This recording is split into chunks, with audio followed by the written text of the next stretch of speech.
എല്ലാ salon TV പ്രേക്ഷകർക്കും my ക്യാമ്പസിലേക്ക് സ്വാഗതം. കോടമഞ്ഞിൻ കുളിരിൽ സ്വപ്നങ്ങളുടെ ചിറകുമുളച്ച് അക്ഷരലോകത്തെ പൂമ്പാറ്റകളായി പറന്നു നടന്ന നമ്മുടെ യുവത്വം. ഓർമ്മയുടെ ഏടുകളിൽ ഒളിമങ്ങാതെ അങ്ങനെയൊരു കാലം. My campus.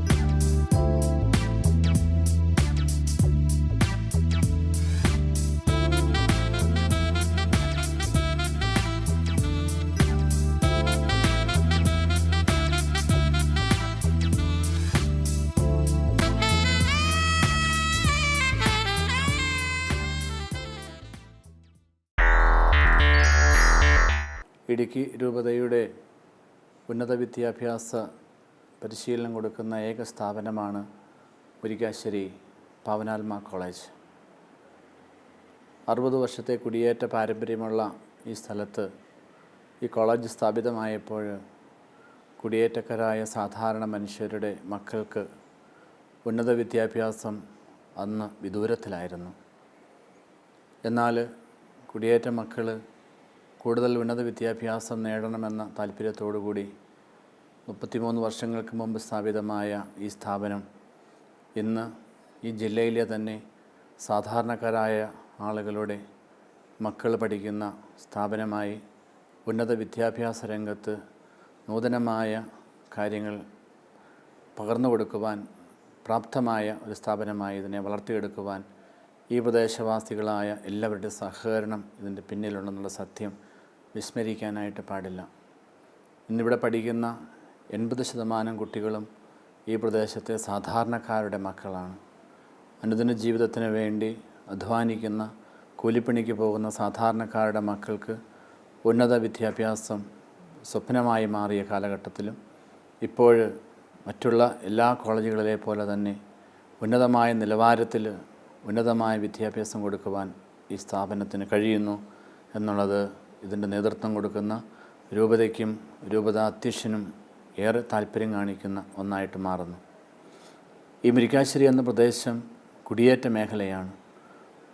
ഹൈറേഞ്ചിൻ്റെ തന്നെ മധ്യഭാഗത്ത് സ്ഥിതി ചെയ്യുന്ന ഈ കുടിയേറ്റ മേഖല മുരിക്കാശ്ശേരി ഇവിടെ നിന്നും 45 കിലോമീറ്റർ യാത്ര ചെയ്യുമ്പോൾ മൂന്നാറിലേക്കും 50 കിലോമീറ്റർ യാത്ര ചെയ്താൽ അവിടെ നിന്ന് തേക്കടിയിലേക്കും എത്തിച്ചേരാനുള്ള ദൂരമേ ഉള്ളൂ. അനേകം ആളുകൾ ഇന്ന് ഈ പ്രദേശത്തെ ഇഷ്ടപ്പെടുന്നു. കാരണം പ്രകൃതി അത്രമാത്രം മനോഹരമായി ദൈവം ഇതിനെ അലങ്കരിച്ചിരിക്കുന്നു എന്നുള്ളതാണ് ഈ പ്രദേശത്തിൻ്റെ പ്രത്യേകത. അതുകൊണ്ട് തന്നെ ഇന്ന് ഇടുക്കി ജില്ലയുടെ പുറത്തു നിന്നും അനേകം കുട്ടികൾ പഠിക്കുവാനായിട്ട് താല്പര്യം കാണിച്ച് ഈ സ്ഥാപനത്തിലേക്ക് വരുന്നു എന്നുള്ളത് ഏറെ സന്തോഷകരമാണ്. അതോടൊപ്പം തന്നെ ഉന്നതമായ അച്ചടക്ക ബോധത്തോടുകൂടി നല്ല ഒരു ടീച്ചിങ് ഫാക്കൽറ്റിയോടുകൂടി ഇതിനെ ഉയർത്തിക്കൊണ്ടുവരാനായിട്ട് രൂപത അകമഴിഞ്ഞ സംഭാവന നൽകുന്നു. ഈ പ്രദേശവാസികൾ ജാതി മതഭേദമന്യേ എല്ലാവരും സഹകരിക്കുന്നു എന്നുള്ളതാണ് ഈ സ്ഥാപനത്തിൻ്റെ ഏറ്റവും വലിയ പ്രത്യേകത.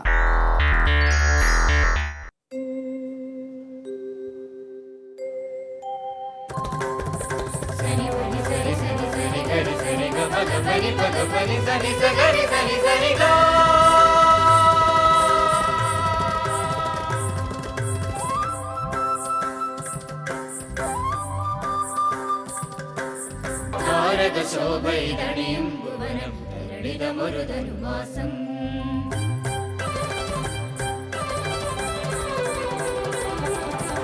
താരകശോഭയിതണിയും ഭുവനം തരളിതമൊരു ധനുമാസം പാവനരെ പരിപൂജിതരെ നവജനന വിരസുലഭ സുഗതം കദന നിവാരണരേ കരുണക്കടലയായവനെ കരുനിൻ ദർശന പുണ്യം പുൽക്കൊടിലണിയും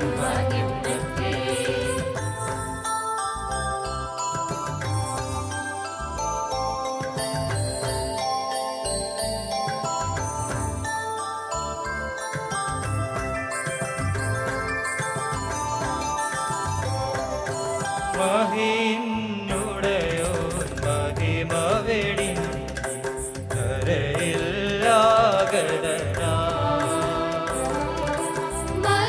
മഹിന്നുടയോ മഹിമവെടിഞ്ഞി ധരയില്ലാകടനാ തവ ജനനം കന്മഷഹരണം ഭൂവിൽ ശരണം നിൻപദകമലം തവ ജനനം കന്മഷഹരണം ഭൂവിൽ ശരണം നിൻപദകമലം തവ തിരുജനനം കന്മഷഹരണം ഭൂവിൽ ശരണം നിൻപദകമലം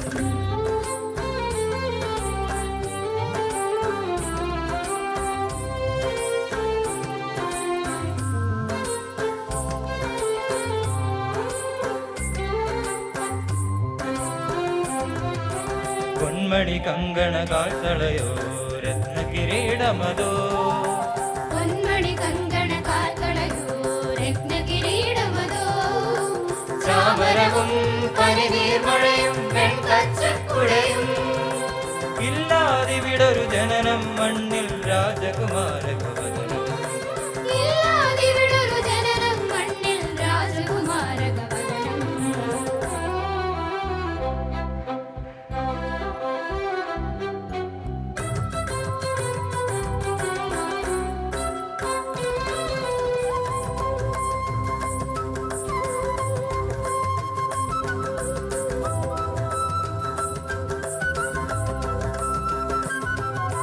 കിന്നര വീണ ഇതണിയും ഗായകരും മദരസപരിതം കിന്നര വീണയിതണിയും ഗായകരും മദരസപരിതം തപ്പുകളും നവനൃത്തമതും തന്ത്രിണിനാദമതും തപ്പുകളും നവനൃത്തമതും തന്ത്രിണിനാദമതും ഇല്ലാതിവിടൊരു ജനനം മണ്ണിൽ മാനവമോചകസുദിനം ഇല്ലാതിവിടൊരു ജനനം മണ്ണിൽ മാനവമോചക സുദിനം പമ പമ പമഗ പമഗ പമഗ ഗമ പനി പമഗ പമഗ പമഗ പമ പമ പമഗ പമഗ പമഗ ഗമ പനി പമഗ പമഗ പമഗ ഗമ പനി സനി സ സനി സ സനി സ സനി സ ഗ മഗ സ മഗ സ മഗ സ മഗ സ നി പ സ ഗ മ പ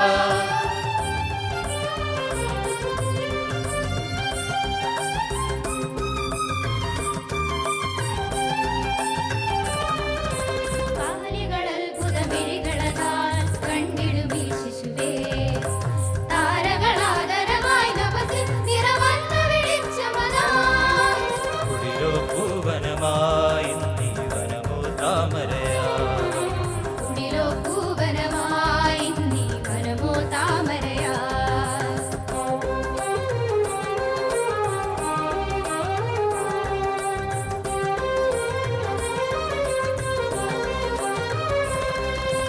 രാക്കിളി പാടുമൊരീണം രാവിൽ മോദം പകരുകയാ വാർത്തളമോ സംഗീതികളാൽ നവമംഗളഗീതികളാ രാക്കിളി പാടുമൊരീണം രാവിനു മോദം പകരുകയാ പാർത്തലമോ സംഗീതികളാൽ നവമംഗളഗീതികളാ പൈതലെ വാട്ടിടുവാൻ രാവിൽ ഉണരും വേളമിതായി പൈതലെ വാഴ്ത്തിടുവാൻ രാവിൽ ഉണരും വേളമിതാ പൂക്കളിതാടി ചാഞ്ചാടി ചെറുകാറ്റലയുകയാ നവ്യസുഗന്ധം പരവായി ഉള്ളിൽ നൊമ്പരമകരുകയാ പൂക്കളിതാടി ചാഞ്ചാടി ചെറുകാറ്റലയടയുകയായി നവ്യസുഗന്ധം വരവായി ഉള്ളിൽ നൊമ്പരമകലുകയായി മഞ്ഞുതിരും നീ മാമല വഴിയെ വിത്തരിതടയുകയായി പൊൻപാത്രങ്ങളിൽ പൊന്നും മൂറും പൈതലിനേകുകയായി ദിവ്യ പൈതലിനേകുകയായി സാനീത മഗ സാസ സാസ സനി സഗ സനി സ സഗമദാനി സാനി ഗസനി സഗമഗ സനി സഗ സനി ധ മഗ സാനി ധ മഗ മദനി സാനി ധ മഗ സനി സഗ മദനി സ ഗമദനി സ ഗമദനി സ ധനി സ. പാവനാത്മാ കോളേജ് ഇടമലക്കുടി എന്ന കേരളത്തിലെ ആദ്യത്തെ ട്രൈബൽ ഗ്രാമപഞ്ചായത്തിലെ വിദ്യാർത്ഥികൾക്ക് വേണ്ടി നടപ്പാക്കിയ ഉന്നത വിദ്യാഭ്യാസ പദ്ധതിയായിരുന്നു ഉത്ഥാൻ.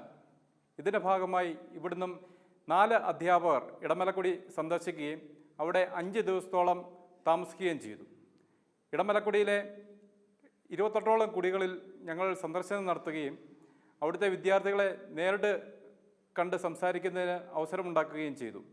ഇതിൻ്റെ ഫലമായി ഏതാനും കുട്ടികൾ ഈ വർഷം കോളേജിലേക്ക് എത്തിയിരിക്കുകയാണ്. ഇടമലക്കുടി എന്നത് കേരളത്തിലെ ഒരു പ്രധാന ടൂറിസ്റ്റ് കേന്ദ്രമായ മൂന്നാറിൽ നിന്നും 30 കിലോമീറ്ററോളം ഉള്ളിൽ വനാന്തർ ഭാഗത്ത് സ്ഥിതി ചെയ്യുന്ന ഒരു ആദിവാസി സെറ്റിൽമെൻറ്റ് ഏരിയയാണ്.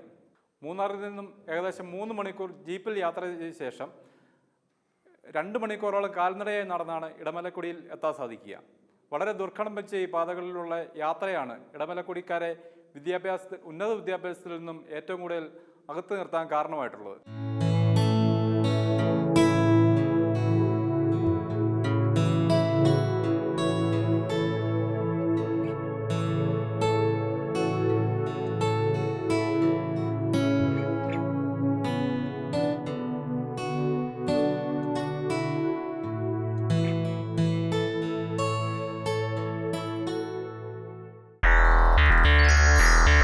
പ്രതിസന്ധികളിൽ ദൈവത്തിൽ ആശ്രയിക്കുന്നവരെ അവിടുന്ന് ഒരിക്കലും കൈവിടുകയില്ല എന്നതിന് വിശുദ്ധ ഗ്രന്ഥത്തിൽ നിരവധി തെളിവുകളുണ്ട്. തിരുലിഖിതത്തിൽ നിന്നും തിരഞ്ഞെടുത്ത അത്തരമൊരു കഥയാണ് കഥാപ്രസംഗ രൂപത്തിൽ ഞാൻ നിങ്ങളുടെ മുൻപിൽ അവതരിപ്പിക്കുന്നത്. കഥ യൂദിത്ത്. ബത്തൂലിയാ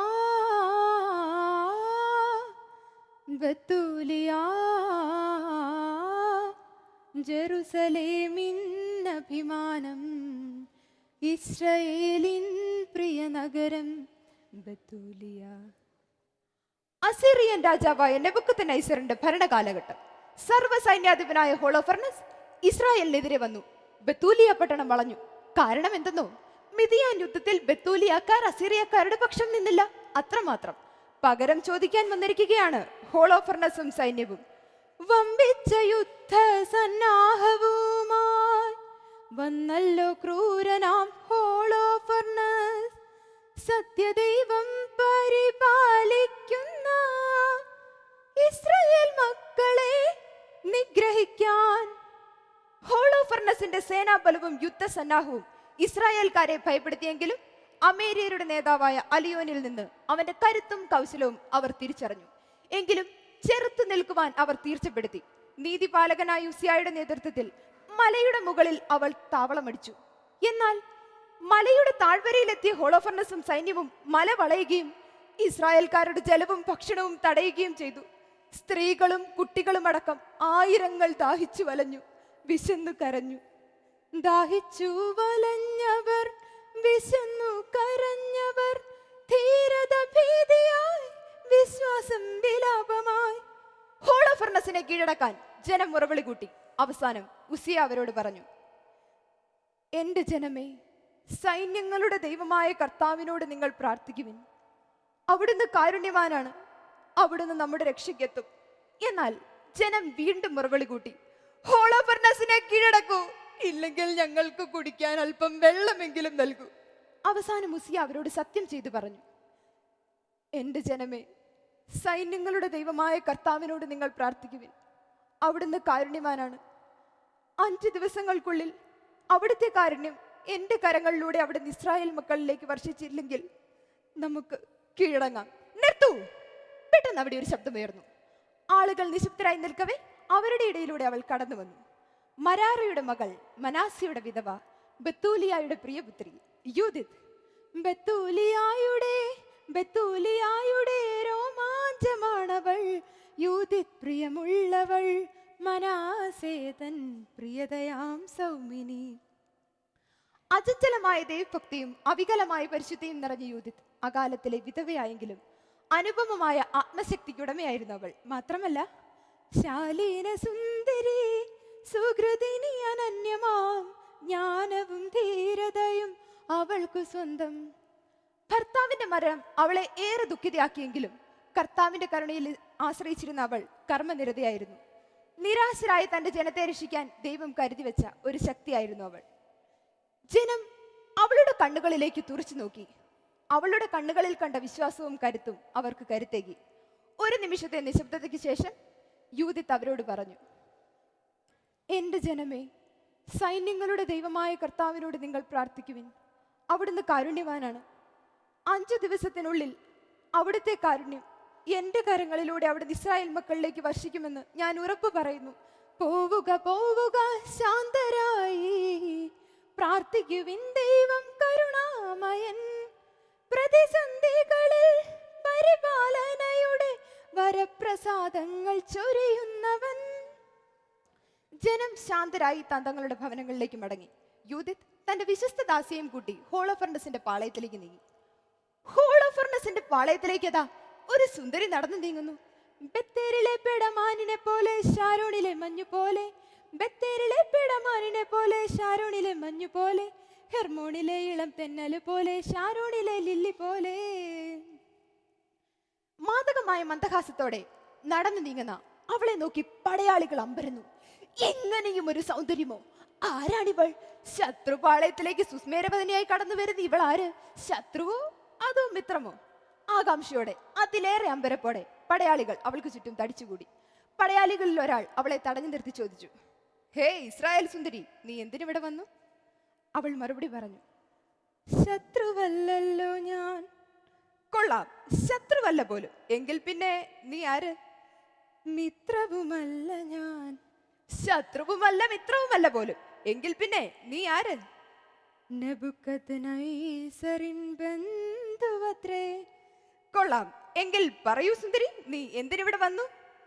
അസിറിയൻ രാജ ഭക്തയാമടിയന് പറയുവാനുണ്ടൊരു രഹസ്യം. ആകാംക്ഷയോടും അമ്പരപ്പോടും അതിലേറെ അസൂയയോടും കൂടി പടയാളികൾ അവളെ ഹോളോഫർണസിന്റെ പാളയത്തിലേക്ക് കടത്തിവിട്ടു. പ്രഭാത നക്ഷത്രം പോലെ പ്രഭ ചൊരിഞ്ഞ് തന്റെ മുൻപിൽ നിൽക്കുന്ന അത്ഭുത നക്ഷത്രത്തെ ഹോളോഫർണസ് വീണ്ടും വീണ്ടും നോക്കി. തലേ ദിവസത്തെ വീഞ്ഞിന്റെ മത്തുമാറാത്ത മസ്തിഷ്കത്തിൽ അവിശ്വാസവും അമ്പരപ്പും നൃത്തം ചവിട്ടി. എങ്കിലും ഒരൊറ്റ കടാക്ഷം കൊണ്ട് തന്നെ അവൾ അവനെ വശീകരിച്ചു കളഞ്ഞു. അയാൾ അവളോട് ചോദിച്ചു, ഹേ ഇസ്രായേൽ സുന്ദരി, നീ എന്തിനിവിടെ വന്നു? മറുപടി പറയാതെ മധുരാങ്കിനി നിതരാൻ പാദങ്ങളിൽ വീണു നമസ്കരിച്ചു. അവന്റെ പാദങ്ങളിൽ വീണു നമസ്കരിച്ചു. പ്രഭു, അങ്ങയുടെ ഭക്തിയും നെബൂഖദ്നേസറിന്റെ ആരാധകയുമായ ഒരു ഇസ്രായേൽ പെൺകുടിയാണ് ഞാൻ. അങ്ങയുടെ വിജയം കൊതിച്ച് അങ്ങ് എന്നെ സംരക്ഷിക്കുമെന്ന് വിശ്വസിച്ച് ബത്തൂലിയായിൽ നിന്നും ഓടിപ്പോന്നവളാണ് ഞാൻ. എന്നെ അങ്ങയുടെ ഒരു ദാസിയായി സ്വീകരിച്ചാലും അങ്ങയുടെ പാനപാത്രത്തിൽ മുന്തിരിനീര് നിറയ്ക്കുവാനും അങ്ങയുടെ ഏകാന്ത നിമിഷങ്ങളെ പുളകമണിയിക്കുവാനും അങ്ങ് ഈ ദാസിയെ അനുവദിക്കണം. കൊള്ളാം, ഇന്നു മുതൽ നീ നമ്മോടൊപ്പം നമ്മുടെ കൂടാരത്തിലായിരിക്കും. നിനക്ക് വേണ്ടി എന്റെ പരിചാരകർ പട്ടുമെത്ത വിരിക്കുകയും വിരുന്നൊരുക്കുകയും ചെയ്യും. വിജയശ്രീലാളിതനായ നമ്മോടൊപ്പം നീയും അസീറിയയിലേക്ക് വരൂ. വിരുന്നൊരുക്കുക പ്രഭോ, നിറയ്ക്ക വികാര ചഷകങ്ങൾ, വിജയമന്ത്രം പറഞ്ഞിടാം ഞാൻ, വിവേകപൂർവം നീങ്ങാം. പിറ്റേ ദിവസം രാത്രി യൂദിത്തിന്റെ ബഹുമാനാർത്ഥം വിരുന്നൊരുക്കപ്പെട്ടു. ആടയാഭരണങ്ങൾ അണിഞ്ഞ അപ്സരസിനെ പോലെ അവൾ നൃത്തമാടി. വീഞ്ഞു പതഞ്ഞൊഴുകി. പരിചാരകരും പടയാളികളും ലഹരിയിൽ മയങ്ങി. ഒടുവിൽ ആ നിമിഷം വന്നെത്തി. ഹോളോഫർണസും സൈന്യമുറയും കുടിച്ചു മത്തരായി കിടക്കുന്നു. അരികിൽ അവൾ മാത്രം. അയാളുടെ കിടക്കക്കരികിൽ അയാളുടെ വാൾ. അവൾ ആ വാളിലേക്ക് തുറച്ചു നോക്കി. എന്നിട്ട് തന്റെ കാരുണ്യവാനായ ദൈവത്തോട് ഒരു നിമിഷം പ്രാർത്ഥിച്ചു. അവൾ മെല്ലെ നടന്ന് ആ വാൾ ഉറയിൽ നിന്ന് ഊരി. തന്റെ പരമകാരുണികനായ ദൈവത്തിലേക്ക് അവൾ പ്രാർത്ഥിച്ചു. അതിനുശേഷം 1, 2, 3 ചിതറി ഹോളോഫർണസിൻ ശിരസദാ വേർപെട്ടു കിടക്കുന്നു, ഉടലോ പിടയുന്നു. ഹോളോഫർണസിന്റെ ശിരസറ്റ കമത്തം അവൾ കിടക്കയിൽ നിന്നുരുട്ടി താഴെയിട്ടു. ശിരസ് ഒരു സഞ്ചിയിൽ നിക്ഷേപിച്ച് അവൾ കൂടാരത്തിന് വെളിയിലേക്ക് കടന്നു. കൂടാരത്തിന് പുറത്ത് തന്റെ ദാസി അവളെ കാത്തു നിൽപ്പുണ്ടായിരുന്നു. അവർ രണ്ടുപേരും ഇരുട്ടിൽ മറഞ്ഞു. പിറ്റേ ദിവസം പ്രഭാതം ഹോളോഫർണസിന്റെ ശിരസറ്റ കമത്തം കണ്ട ശത്രുക്കൾ പലായനം ചെയ്തു. കടിഞ്ഞാൻ നഷ്ടപ്പെട്ട കുതിരകളെ പോലെ അവർ 4 പാടും ചിതറിയോടി. ഒരിക്കൽ കൂടി യൂദിത്ത് തന്റെ ജനങ്ങൾക്കൊപ്പം തമ്പുരുമീട്ടുക, താളം കൊട്ടുക, ഒരു നവകീർത്തനം പാടുക, നാഥനെ വാഴ്ത്തുക, നാമം പുകഴ്ത്തുക, അവനല്ലോ നമ്മെ നയിക്കുന്നവൻ. തന്നിൽ ആശ്രയിക്കുന്നവരെ ഒരിക്കലും കൈവിടിയാത്ത പരമകാരുണികനാണ് ദൈവം. അവിടുത്തെ മുൻപിൽ പർവ്വതങ്ങൾ ഇളകി മാറും, പാറകൾ മെഴുകുപോലുരുകും. എങ്കിലും അവിടുത്തെ സ്നേഹം അവിടുത്തെ ഭക്തരുടെ മേൽ എന്നും നിലനിൽക്കും. യൂതിത്ത് ഇവിടെ പൂർണ്ണമാകുന്നു. നന്ദി.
ഇവിടെ ഞാൻ എന്നേശുവേ വന്നിരുന്നു, ശാന്തമായി നിന്റെ മുൻപിൽ വന്നിരുന്നു. സകലതും മറന്നു ഞാൻ നിൻമുഖം മാത്രം എൻ്റെ ഉള്ളിൽ കണ്ടു ഞാൻ ഒന്നിരുന്നു. ഇവിടെ ഞാൻ എന്നേശുവേ വന്നിരുന്നു, ശാന്തമായി നിന്റെ മുൻപിൽ വന്നിരുന്നു.